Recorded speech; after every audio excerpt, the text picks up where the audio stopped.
Pour moi, entreprendre, ça veut dire un défi personnel. Et l'accomplissement de ce défi, donne une satisfaction qui est beaucoup plus que monétaire. En fait, la création de l'entreprise n'est pas vraiment une création parce que l'entreprise existait déjà. Au moment où moi je l'ai achetée en 1997, elle existait déjà sous le nom de Sérigraphie Château, mais elle était d'une envergure beaucoup plus petite.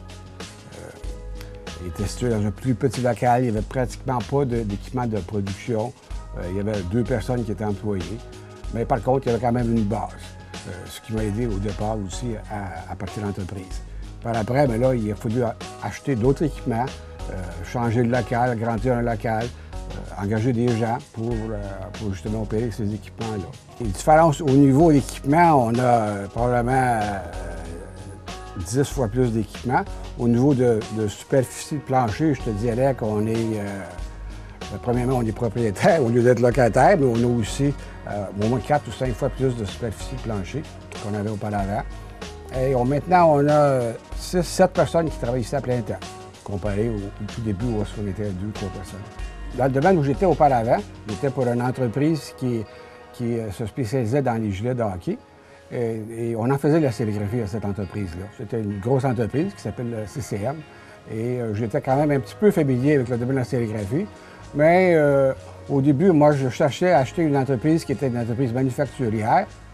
Je n'avais pas vraiment ciblé la sérigraphie, mais c'est un hasard que le type qui était propriétaire était un de mes clients. Et par hasard comme ça, un jour, je mentionnais que moi, je voulais vraiment partir à mon compte, puis que je voulais avoir une entreprise qui fabriquait des choses, pas juste vendre des choses.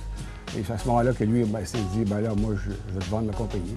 Et de là, ça a déboulé jusqu'à aujourd'hui. Château Sérigraphie et Broderie, on est une entreprise de production. C'est-à-dire qu'on fait de la sérigraphie, qui est l'impression sur le vêtement, et la broderie, qui est la broderie aussi sur le vêtement. On fait ça ici sur place, à l'étage inférieur, et on produit tous les items nous-mêmes. C'est-à-dire que, contrairement à beaucoup de gens dans notre domaine, ils offrent un service, mais ils ne le font pas eux-mêmes. C'est l'avantage ou la différence de notre entreprise. C'est ce qui fait la beauté de notre entreprise. Partir d'une entreprise au Québec ou, en ce qui me concerne, au Canada ou partout, ce n'est pas nécessairement très facile. Je pense que ça prend non seulement des qualités de leader, puis des qualités de gérance, puis beaucoup de qualités, mais ça prend aussi de l'argent. Ça prend du financement. Et ça, si on n'est pas en moyen, bien là, quand tu commences à zéro, mais les banques ne sont pas toujours très faciles à négocier avec.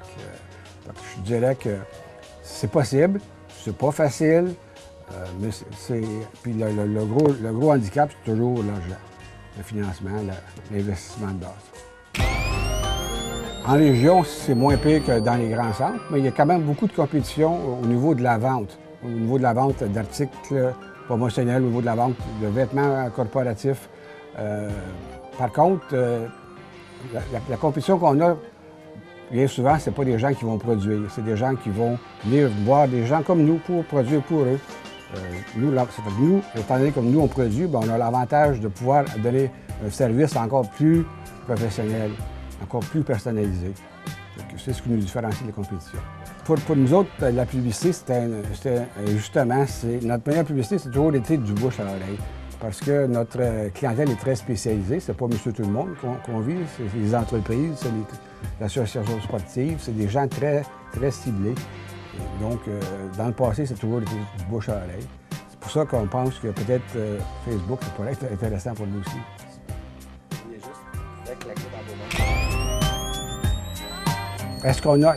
Les questions principales, ce serait de s'auto-examiner pour voir si on a les compétences dans les domaines variés qui font l'entreprise. Et est-ce qu'on est prêt à faire des sacrifices et à travailler fort? Je pense que si on répond oui à ces 3 questions-là, le succès est 99% assuré. Ça, le temps pour soi-même, je pense que ça dépend de chacun. Moi, je te dirais que moi, avec mon expérience de vie avant l'entreprise, j'ai toujours mis beaucoup d'emphase sur la famille. Et puis, l'entreprise ne m'a pas empêché d'y dévouer le temps qui était nécessaire à ça. C'est sûr qu'il faut, au début, surtout dans les premières années, il faut mettre un petit peu les bouchées doubles. On fait quelques sacrifices, mais ça n'empêche pas les gens de quand même vivre une vie pleine. Pour moi, les qualités principales d'un entrepreneur, c'est d'avoir une multitude de qualités dans plusieurs domaines. Pas seulement être bon au niveau conception, au niveau production, au niveau vente, au niveau administration. Il faut avoir des qualités sans être le meilleur ou être perfectionniste.